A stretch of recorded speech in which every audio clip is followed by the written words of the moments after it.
አባቶቻቸው ሆኖና ታይቶ በማይታወቅ መልኩ ታላቅነታቸውን በጊዜያቸው በደንብ አስተዋውቆ አልፈዋል።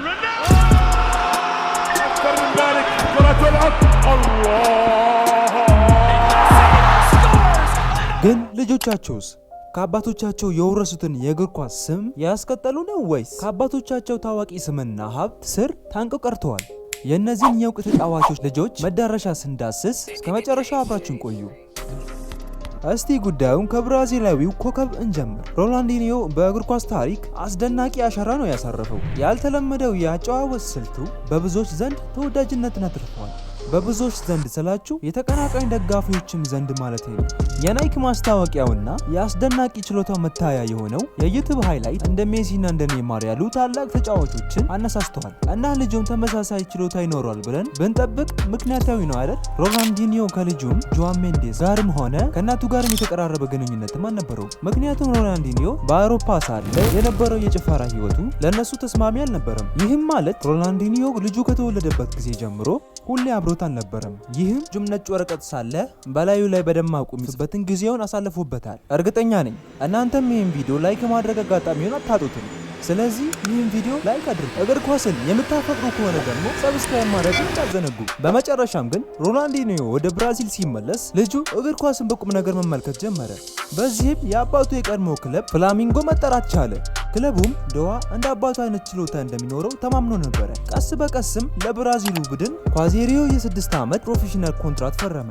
ነገር ግን ኮንትራቱን ያን ያህል አልቀጠለም። ምክንያቱም አውሮፓ አሁንም ከአባቱ ቀድሞ ቡድን ጥሪ ቀረበለት። በዚህም በ18 ዓመቱ በዓለም ከሚገኙ ታላቅ ክለብ መካከል አንዱ ለሆነው ለባርሴሎና ፈረመ። በዛም በነበረበት መስመር አሪፍ ችሎታን ቢያሳይም አካዳሚ ማስደነቅ ባለመቻሉ በ2014 ለበርሊ አሳልፎ ተሰጠ። ለበርሊም ለ21 ዓመት በታች ለሆኑ ጨዋታዎችን ቢያደርግም 24 እና 25 ሲዝን መገባደጃ ላይ ተለቋል። እስካሁን እንደሚታየው የአባቱን የከፍታ ደረጃ መንካት አልቻለም።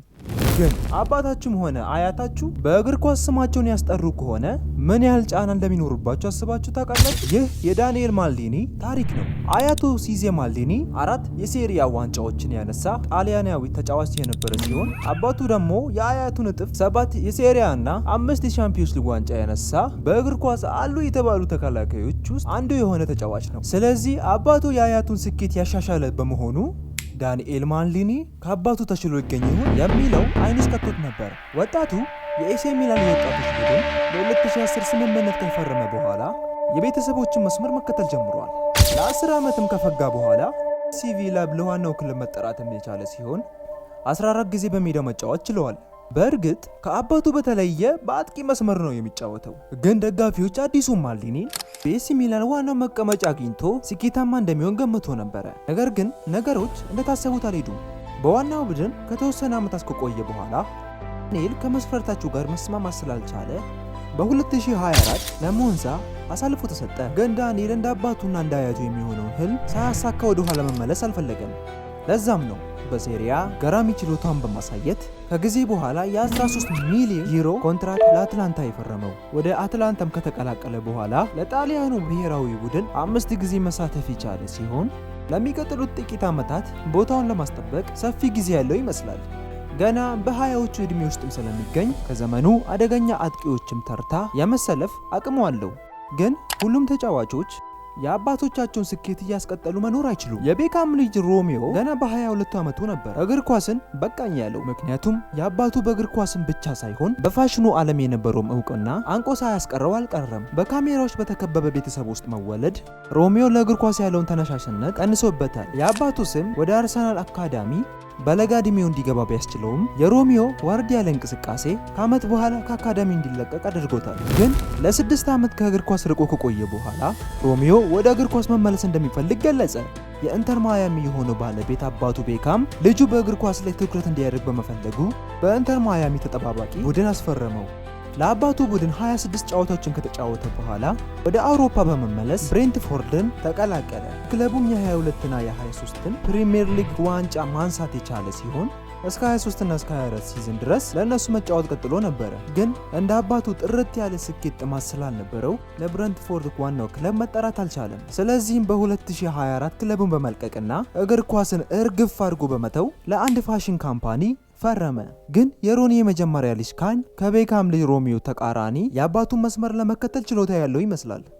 አባቱ ማያሮኒ የአውሮፓ መንደር መንገድ በአስደናቂው ችሎታ ከረገጠ በኋላ ከኤቨርተን ወደ ዩናይትድ በመምጣት 5 ፕሪሚየር ሊግ እና 1 ሻምፒዮንስ ሊግ በማሸነፍ ታሪክ የቀየረ ታሪካዊ ሰው ነው። ገናም በለጋዎቹ እድሜ ውስጥ ጥሩ አሪያዎች ቢኖሩት ኖሮ ከነበረበት በላይ ይሆን ነበር። ከጉርምስና እድሜው ጋር ታዋቂነት ሲደመርበት ህይወቱን ከባድ አድርጎበት ነበር። ግን ልጁ ከእንደዚህ አይነት ችግሮች ጋር መጋፈጥ አያስፈልገውም፣ ምክንያቱም በአባቱ ትግል ተጠብቆ ስላለ።